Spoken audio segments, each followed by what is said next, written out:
Assalamualaikum warahmatullahi wabarakatuh. Perkenalkan, saya Putri Naga Rahman dengan NIM 2410911220049. Pada kesempatan kali ini, saya akan menjelaskan tentang anatomi kardiorespirasi dan anatomi klinisnya dari mata kuliah anatomi dengan dosen pengampu Dr. Oski Liandri, Magister Kesehatan. Oke, langsung aja. Yang pertama, kita akan membahas anatomi jantung. Jantung merupakan organ vital yang berfungsi sebagai pompa utama dalam sistem peredaran darah manusia. Letaknya berada di rongga dada bagian tengah, tepatnya di mediastinum mediocaudal, agak condong ke kiri tubuh dan terlindungi oleh tulang dada atau sternum, tulang rusuk, dan paru-paru. Jantung berbentuk seperti kerucut dengan ujung meruncing ke bawah ke kiri yang disebut apex atau puncak jantung. Berat jantung orang dewasa rata-rata sekitar 250 sampai 350 gram dan ukurannya kira-kira sebesar kepalan tangan pemiliknya. Selanjutnya, struktur jantung terbagi menjadi 4 ruang, yaitu atrium kanan dan kiri di bagian atas, serta ventrikel kanan dan kiri di bagian bawahnya. Atrium kanan menerima darah dari seluruh tubuh melalui vena cava superior dan inferior, lalu darah tersebut mengalir ke ventrikel kanan melalui katup trikuspid. Dari ventrikel kanan, darah dipompa ke paru-paru melalui arteri pulmonalis untuk proses pertukaran gas, oksigen dan karbon dioksida. Setelah mengalami oksigenasi di paru-paru, darah kembali ke atrium kiri melalui 4 vena pulmonalis. Darah kemudian diteruskan ke ventrikel kiri melalui katup bikuspid atau mitral, dan akhirnya dipompa ke seluruh tubuh melalui aorta, arteri terbesar di tubuh manusia. Ventrikel kiri memiliki dinding otot yang paling tebal karena tugasnya memompa darah dengan tekanan tinggi ke seluruh tubuh. Ukurannya lebih tebal dibandingkan dengan ventrikel kanan yang hanya memompa darah ke paru-paru. Selanjutnya ada katup-katup jantung. Katup-katup jantung berperan penting dalam menjaga aliran darah tetap ke satu arah. Keempat katup utama terdiri dari katup trikuspid di antara atrium dan ventrikel kanan. Lalu ada katup bikuspid atau mitral antara atrium dan ventrikel kiri. Lalu ada katup pulmonal antara ventrikel kanan dan arteri pulmonalis. Yang terakhir ada katup aorta di antara ventrikel kiri dan aorta. Katup-katup ini akan terbuka dan tertutup secara sinkron mengikuti siklus jantung yang terdiri dari fase sistol atau kontraksi dan diastol saat relaksasi. Lalu dinding jantung itu terdiri atas 3 lapisan utama, yaitu epikardium, lapisan terluar, miokardium, lapisan otot yang paling tebal dan bertanggung jawab atas kontraksi jantung, dan endokardium, lapisan dalam yang melapisi rongga jantung dan katup. Miokardium tersusun atas sel otot jantung khusus yaitu kardiomiosit yang memiliki kemampuan kontraktil dan otomatisitas, artinya dapat menghasilkan impuls listrik sendiri tanpa rangsangan dari luar. Impuls listrik ini diatur oleh sistem konduksi jantung yang terdiri dari nodus sinoatrial atau SA dan nodus atrioventrikular atau AV, juga ada berkasis dan cabang kanan kirinya terakhir di serabut Purkinje. Nodus SA terletak di atrium kanan, dikenal sebagai pacemaker alami karena menghasilkan impuls pertama yang memulai denyut jantung. Selain itu, jantung memperoleh suplai darah dari pembuluh darah koroner yang bercabang langsung dari pangkal aorta tepat di atas katup aorta pada bagian yang disebut sinus aorta. Terdapat 2 arteri koroner utama, yaitu ada arteri koroner kanan, right coronary artery atau RCA, dan arteri koroner kiri, left coronary artery atau LCA. Arteri koroner kiri bercabang menjadi 2 arteri besar, yaitu arteri interventrikular anterior atau LAD dan arteri sirkumpleksa atau LCX. LAD berjalan di sepanjang sulcus interventrikular anterior dan menyuplai bagian anterior septum interventrikular, sebagian besar dinding anterior ventrikel kiri dan apeks jantung. Arteri sirkumpleksa berkelok di sulcus anterioventrikular dan menyuplai dinding lateral dan posterior ventrikel kiri. Sementara itu, arteri koroner kanan berjalan di sulcus koroner kanan dan menyuplai bagian kanan jantung termasuk bagian atrium kanan, ventrikel kanan, nodus SA, dan nodus AV. RCA juga bisa memunculkan cabang posterior descending artery atau PDA pada sebagian besar populasi dominansi kanan yang menyuplai bagian posterior septum interventrikular. Dan vena koroner berperan dalam mengembalikan darah dari miokardium ke atrium kanan. Sistem vena koroner terdiri dari sinus koroner, vena cardiaca magna, vena cardiaca media, dan vena cardiaca parva. Sinus koroner adalah struktur besar di dinding posterior atrium kanan yang menerima sebagian besar darah vena dari jantung dan bermuara langsung ke atrium kanan. Selanjutnya kita masuk ke bagian klinisnya. Yang pertama, ada penyakit infak miokard akut atau sering disebut dengan serangan jantung. Ini adalah kondisi darurat medis yang terjadi ketika aliran darah ke bagian otot jantung atau miokardium tiba-tiba terhenti. Hal ini menyebabkan jaringan otot jantung kekurangan oksigen dan nutrisi, yang jika dibiarkan tanpa penanganan akan mengalami kematian permanen. Penyebab utama dari infak miokard akut adalah pecahnya plak arteriosklerotik yang terbentuk di dinding arteri koroner. Plak ini terbentuk dari tumpukan kolesterol, lemak, dan sel-sel radang yang menumpuk selama bertahun-tahun akibat pola hidup yang tidak sehat, seperti merokok, konsumsi makanan tinggi lemak jenuh, kurang aktivitas fisik, serta penyakit penyerta seperti hipertensi dan diabetes. Ketika plak ini pecah, tubuh meresponnya dengan membentuk bekuan daerah di area tersebut yang kemudian menyumbat aliran darah secara tiba-tiba. Gangguan aliran darah ini menyebabkan otot jantung yang bergantung pada suplai dari arteri yang tersebut menjadi kekurangan oksigen. Sel-sel jantung yang tidak mendapat oksigen dalam waktu singkat akan mulai mati. Akibatnya kemampuan jantung untuk memompa darah bisa menurun drastis karena bagian otot jantung yang mati tidak dapat pulih. Infak miokard akut dapat menyebabkan kerusakan permanen pada struktur jantung. Selanjutnya ada gagal jantung kongestif. Itu adalah suatu kondisi kronis di mana jantung tidak mampu memompa darah secara efektif untuk memenuhi kebutuhan metabolik tubuh. Kondisi ini bukan berarti jantung berhenti bekerja, melainkan kemampuannya untuk memompa atau menerima darah mengalami penurunan yang menyebabkan terjadinya penumpukan cairan atau kongesti di berbagai organ seperti paru-paru, hati, dan tungkai. Dalam anatomi jantung, peran utama pemompaan dilakukan oleh dua bilik bawah jantung, yaitu ventrikel kanan dan kiri. Jika salah satu atau kedua ventrikel ini tidak bekerja dengan baik, maka terjadi gangguan pada sirkulasi darah, dan inilah yang menjadi dasar terjadinya gagal jantung.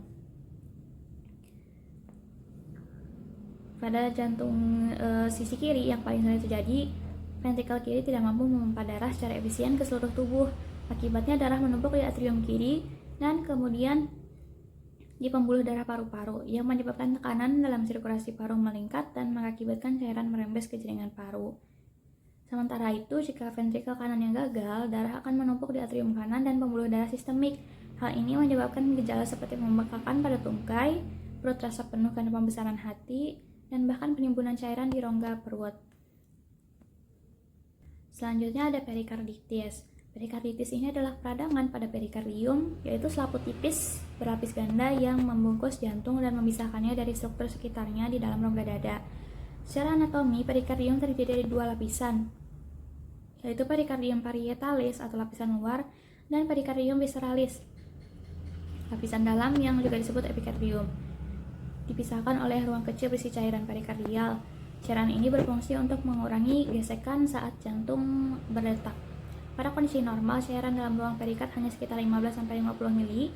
Namun, saat terjadi peradangan seperti perikarditis, jumlah cairan ini bisa bertambah atau bahkan berubah sifat menjadi mengandung protein, darah, atau nanah, tergantung pada penyebabnya. Peradangan ini bisa bersifat akut, tiba-tiba dan sementara, subakut atau kronis. Lalu perikarditis bisa disebabkan oleh berbagai hal, tapi yang paling umum adalah infeksi virus, terutama pada orang muda dan sehat.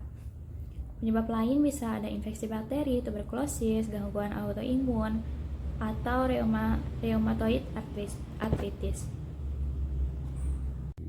Next, kita akan membahas anatomi paru. Secara fungsional atau fisiologi, sistem respirasi dibagi menjadi dua, yaitu pars conductoria, tempat di mana udara hanya keluar masuk atau menghantarkan, yaitu terdiri dari vestibulum nasi, cavitas nasi, sinus parasternalis, faring, laring, trakea, bronkus, sampai bronchiolus terminalis. Lalu juga ada serta pars respiratoria, tempat di mana terjadinya pertukaran gas, terdiri dari bronchiolus respiratorius, ductus alveolaris, saccus alveolaris, alveolus, dan pulmo. Selanjutnya, nasus dibagi menjadi nasus externus dan nasus internus. Nasus externus adalah hidung yang biasanya kita terlihat sehari-hari, sedangkan nasus internus atau cavitas nasi adalah rongga beruang di dalam hidung. Hidung memiliki dua lubang depan dinamakan nares dan di belakang coana. Hidung juga memiliki sekat yaitu septum nasi. Kerangka hidung dibentuk oleh tulang keras dan kartilago hialin. Kavitas nasi bisa dibagi lagi menjadi 3, yaitu vestibulum, kavitas nasi propria, dan area olfaktoria. Di sekitar rongga hidung terdapat sinus parasternalis yang berfungsi meringankan tengkorak, menghasilkan sekresi untuk melembutkan udara, dan berperan dalam resonansi udara. Sinus ini terdiri dari sinus frontalis yang bermuara di meatus nasi medius, lalu ada sinus sphenoidalis yang bermuara di recessus sphenoethmoidalis, lalu ada sinus ethmoidalis anterior dan medius bermuara di meatus medius, posterior di mediatus superior. Serta juga ada sinus maxillaris yang terbesar dan bermuara di meatus nasi medius melalui hiatus semilunaris. Selanjutnya ada faring. Faring ini merupakan saluran yang menghubungkan kavitas nasi propria dan kavitas oris propria dengan laring dan esofagus. Faring dibagi menjadi 3 regio, yaitu nasofaring atau epifaring, orofaring atau mesofaring, dan laryngofaring atau hipofaring. Nasofaring terletak di atas dan berhubungan dengan rongga hidung melalui coana serta dengan orofaring melalui isthmus pharyngealis. Di sini terdapat tonsil faringeal atau adenoid dan berbagai struktur seperti ostium tuba auditivae, torus tubarius, plica salpingopalatina dan salpingopharyngealis, torus levatorius, serta recessus pharyngealis yang menjadi tempat potensial berkembangnya kanker nasofaring. Orofaring berhubungan dengan rongga mulut melalui isthmus faucium yang dibatasi oleh palatum mole, arcus palatopulsus, dan palatopharyngeus serta dorsum minulae. Terdapat tonsil di palatina, di fossa tonsillaris, dan bagian dari cincin limfoid Waldeyer bersama tonsil nasofaring, tonsil lingual, dan tonsil tuba. Laryngofaring dimulai dari tepi atas epiglotis hingga bawah kartilago krikoid dan berhubungan dengan laring melalui hiatus laringis dengan struktur penting seperti fossa piriformis. Selanjutnya ada laring. Laring terdiri atas osioideum, berbagai kartilago, serta jaringan lunak. Suara dihasilkan oleh plica vokalis yang terbentang di kartilago arytenoidea ke kartilago tiroidea, di mana panjang dan ukuran otot pita suara mempengaruhi karakter suara antara pria dan wanita. Laring dibagi menjadi supraglotis, transglotis, dan infraglotis. Selanjutnya ada trakea. Trakea adalah saluran pernapasan yang membentang dari leher hingga toraks, terdiri dari cincin kartilago trachealis berjumlah 16-20 buah yang menjaga saluran tetap terbuka. Trakea bercabang menjadi bronkus utama di bifurcatio tracheae. Trakea fleksibel dan dapat dipalpasi untuk menilai posisi dan simetrisnya. Jika terjadi obstruksi saluran napas atas, tracheostomi dapat dilakukan untuk membuka jalan napas. Lalu selanjutnya bronkus itu bercabang menjadi bronkus lobaris, kemudian segmentalis, lalu menjadi bronchiolus,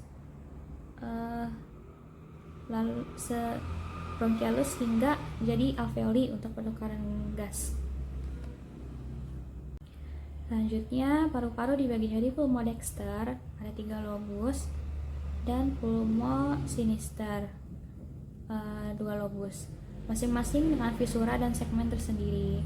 Vaskularisasi paru terdiri dari arteri bronchialis dan arteri pulmonalis serta vena pulmonalis yang mengembalikan darah kaya oksigen ke jantung. Inervasi dilakukan oleh sistem saraf otonom melalui plexus pulmonalis yang berasal dari truncus sympathicus dan nervus vagus. Sistem limfatik di paru terdiri atas nodus lymphaticus intrapulmonales, bronchopulmonales, trachea bronchialis, tracheales, kaleni, dan arcus aorta. Lalu juga paru dibungkus oleh pleura, yaitu lapisan pleura parietalis yang melekat pada dinding toraks dan pleura visceralis yang menyelimuti paru. Selanjutnya kita masuk ke bagian klinis. Yang pertama ada penyakit pneumonia, adalah suatu kondisi infeksi akut yang menyerang parenkim paru, yaitu bagian fungsional dari paru-paru yang terdiri dari alveolus atau kantung udara dan jaringan sekitarnya. Dalam keadaan normal, alveolus terisi udara dan menjadi tempat pertukaran gas oksigen dan karbon dioksida antara udara dan darah. Namun pada pneumonia, alveolus ini terisi oleh cairan, nanah, dan sel-sel radang, sehingga proses pertukaran gas terganggu dan menyebabkan penderita mengalami sesak napas serta penurunan kadar oksigen dalam darah. Selanjutnya ada pneumotoraks. Nah, pneumotoraks ini adalah kondisi medis di mana terdapat udara di dalam rongga pleura, yaitu ruang antara pleura visceral dan pleura parietal. Secara normal, rongga ini berisi sedikit cairan yang memungkinkan paru mengembang dan mengempis dengan lancar saat bernapas.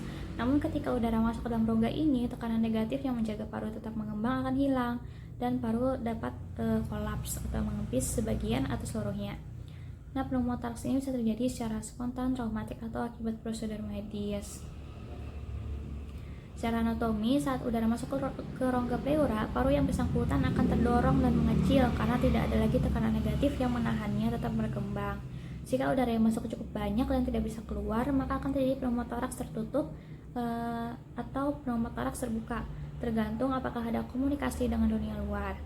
Yang paling berbahaya adalah pneumotoraks hipertensi, di mana udara terus masuk ke rongga pleura setiap kali pasien menarik napas, tapi tidak bisa keluar lagi udaranya. Nah, ini tuh menyebabkan tekanan dalam rongga pleura meningkat sehingga mendorong mediastinum atau struktur di tengah dada, termasuk jantung dan pembuluh besar ke arah sisi yang berlawanan, sehingga mengganggu fungsi jantung dan paru yang sehat. Lalu selanjutnya ada asma bronkial. Nah, asma bronkial ini suatu penyakit pernapasan kronis yang ditandai oleh peradangan dan penyempitan saluran napas, khususnya pada bronkus dan bronkiolus, bagian dari sistem pernapasan bawah. Nah, penyakit ini menyebabkan saluran napas menjadi hiperresponsif terhadap berbagai rangsangan seperti debu, asap, udara dingin, olahraga, atau alergen seperti serbuk sari dan bulu hewan. Respon berlebihan ini menimbulkan penyempitan bronkus, produksi lendir berlebih, dan kontraksi otot polos saluran napas yang menghambat aliran udara. Secara anatomis, saluran napas dimulai dari trakea dan bercabang menjadi dua bronkus utama kanan dan kiri yang kemudian bercabang menjadi bronkus kecil dan akhirnya bronkiolus yang berakhir di alveolus. Para penderita asma bronkial, bagian bronkus dan bronkiolus inilah yang mengalami perubahan utama. Dinding saluran napas menjadi lebih tebal karena peradangan kronis. Sel-sel radang seperti eosinofil dan sel mas berperan dalam merangsang reaksi alergi dan penyempitan. Otot-otot polos di sekitar saluran napas juga mengalami hipertrofi atau pembesaran, dan kelenjar mukus menghasilkan lendir yang lebih banyak yang makin mempersempit lumen saluran napas. Itu saja yang dapat saya sampaikan, semoga bermanfaat. Wassalamualaikum warahmatullahi wabarakatuh.